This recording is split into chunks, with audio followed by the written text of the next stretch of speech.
विद्यार्थियों, इस वीडियो में हम लोग परमाणु की संरचना अध्याय के बारे में पढ़ने वाले हैं और यहाँ पर हम लोग जानेंगे कि कैसे वैज्ञानिक और अलग अलग क्षेत्र के वैज्ञानिक और उनके कई सारे प्रयोगों ने मिलकर परमाणु की संरचना के बारे में पूरी दुनिया को बताया। अब 19वीं शताब्दी तक सभी को ये पता चल गया था, सभी को मतलब वैज्ञानिकों को ये पता चल गया था कि पदार्थ जो है वो दो तरह के कण, या तो परमाणु या फिर अणु से मिलकर बने हैं, ये तो पता चल गया। अब उनके सामने प्रश्न आया कि ये परमाणु और अणु, इनका डिज़ाइन कैसा, डिज़ाइन मतलब ये देखने में कैसे हैं, ये किन चीज़ों से मिलकर बने हुए हैं। अलग अलग वैज्ञानिकों ने अलग अलग अपनी थ्योरी दी, अपनी बातें बताई, ठीक है।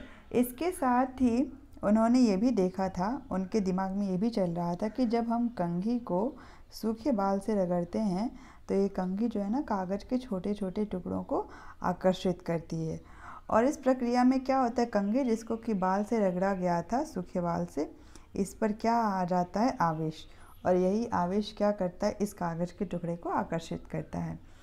तो वैज्ञानिकों को ये पता चला था कि अगर कंघी और बाल, इन दोनों को रगड़ा गया था, तो इन दोनों के रगड़ने से क्या आया था, कंघी और बाल को रगड़ने से आवेश आया था कंघे में, और इस आवेश का रिजल्ट यह था कि उसने कागज़ के टुकड़ों को क्या किया था, आकर्षित यानी कि अट्रैक्ट किया था। अब वैज्ञानिकों को ये तो पता चल गया इस तरह के कई सारे प्रयोगों से कि ये जो पदार्थों के कण हैं जैसे कि परमाणु, इनमें क्या होते हैं, इनमें होते हैं आवेश वाले कण, तभी ये क्या होते हैं, बाल से कंघी में चले जाते हैं और फिर ये कंघी से कागज़ को आकर्षित करते हैं। अब इस परमाणु में उपस्थित कणों का पता लगाने में कई वैज्ञानिकों ने योगदान दिया। तब तक ये भी पता चल गया था कि जैसे डाल्टन ने कहा था कि परमाणु क्या है, अविभाज्य है, तब तक ये पता चल गया था कि परमाणु जो है वो विभाज्य कण है, क्योंकि ये विभाज्य है तभी यह आवेश जो है उसके कणों को ट्रांसफ़र कर रहा था एक वस्तु से दूसरे वस्तु तक। और उन्होंने ये पता लगा लिया था कि इसमें कम से कम कोई एक अपरमाणु कण तो ज़रूर होता है, ये उनको भरोसा हो गया था। अपरमाणु मतलब परमाणु से भी छोटा, अपरमाणु कण ज़रूर होता है। अब ये जो अपरमाणु कण है, इसके बारे में धीरे धीरे वैज्ञानिकों को पता चला। जे थॉमसन नामक एक वैज्ञानिक थे, उन्होंने इलेक्ट्रॉन का पता किया। उन्होंने पता लगाया कि इलेक्ट्रॉन जो है वो एक तरह का अपरमाणु कण होता है जो पाया जाता है, किसमें पाया जाता है, परमाणु में।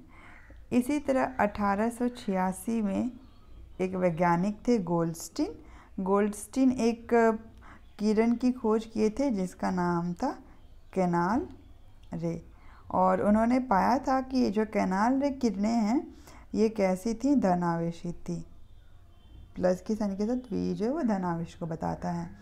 तो इलेक्ट्रॉन की खोज किसने की थी, जे थॉमसन ने की थी।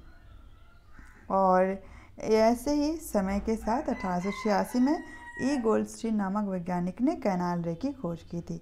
तो जब कैनाल रे की खोज हुई तो इससे एक दूसरे अपरमाणु कण जिसको कि प्रोटॉन नाम दिया गया, इसका पता चला। तो ये जो प्रोटॉन जो कि दूसरा अपरमाणु कण था, इसकी खोज किसने की, गोल्डस्टीन नामक वैज्ञानिक ने। इलेक्ट्रॉन एक अपरमाणु कण जिसकी खोज जे थॉमसन ने की थी। इसके साथ उन्होंने ये भी पता लगाया कि ये जो इलेक्ट्रॉन है ना, ये काफ़ी हल्का होता है और प्रोटॉन का थोड़ा द्रव्यमान होता है, और ये जो इलेक्ट्रॉन की तुलना में प्रोटॉन का जो द्रव्यमान है ना, वो इसकी तुलना में 2000 गुना भारी होता है। 2000 गुना प्रोटॉन जो है भारी होता है। इस तरह से उन्होंने क्या किया, ये 2000 गुना भारी यानी कि ये इसका अगर द्रव्यमान निकालेंगे तो प्रोटॉन की तुलना में इतना इसका द्रव्यमान निकलेगा। उन्होंने एक कॉन्सेप्ट दिया कि प्रोटॉन का द्रव्यमान हम लोग कितना लेते हैं, 1 इकाई लेते हैं, तो इलेक्ट्रॉन का द्रव्यमान कितना हो जाएगा, क्योंकि इससे 2000 गुना ज़्यादा भारी है, तो ये गणित के नियम के अनुसार इलेक्ट्रॉन का भार इतना हो जाएगा। और इस भार को हम लोग नगण्य भी कहते हैं, यानी कि इतना हल्का है कि इसका परमाणु के कुल भार पर इलेक्ट्रॉन का असर ही नहीं पड़ता है। तो जब इलेक्ट्रॉन और प्रोटॉन की खोज हो गई तब उन्होंने इलेक्ट्रॉन के भार और प्रोटॉन के भार के बारे में बताया। प्रोटॉन का भार 1 इकाई लिया गया, जबकि इलेक्ट्रॉन का भार 1/2000 यू, यू को एटॉमिक मास यूनिट पढ़ते हैं, इतना लिया गया।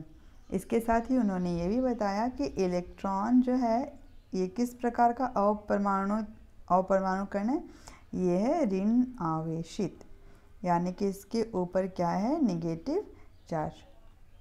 और जो प्रोटॉन है ये क्या है, धन आवेशित है, यानी कि इसके ऊपर कौन सा चार्ज होगा, इस प्रोटॉन के ऊपर पॉजिटिव चार्ज। अब ये चार्ज जो है ना उसकी भी गिनती होती है।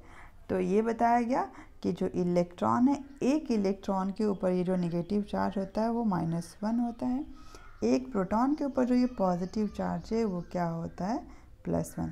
यानी कि दोनों का चार्ज संख्या में बराबर है, आवेश बराबर है।